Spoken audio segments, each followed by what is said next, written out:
Hey everybody, so today's tutorial is about converting the PowerPoint files directly to PDF and without needing any additional printing softwares. What I'm doing for this part is I'm using Foxit PDF editor, and what I could do is, if we have this installed, we could simply convert the Microsoft files directly to this format.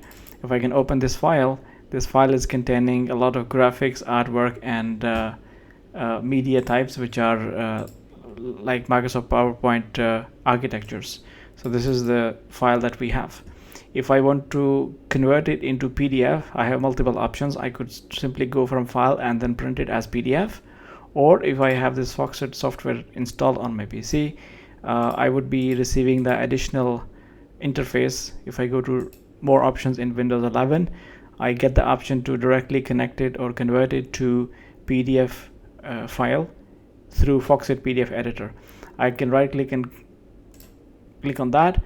I must have this software installed. So what it will do is it will go through each and every slide and convert the entire file into a PDF file.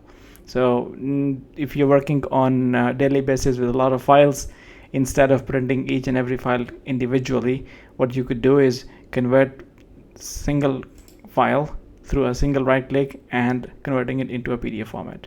So now, as you could see, if I refresh, the file has been converted into PDF, and if I can open it from here, I can see the same file as a PDF file. So the fidelity maintains, the resolution is still intact, and I get a crisp copy of the PDF.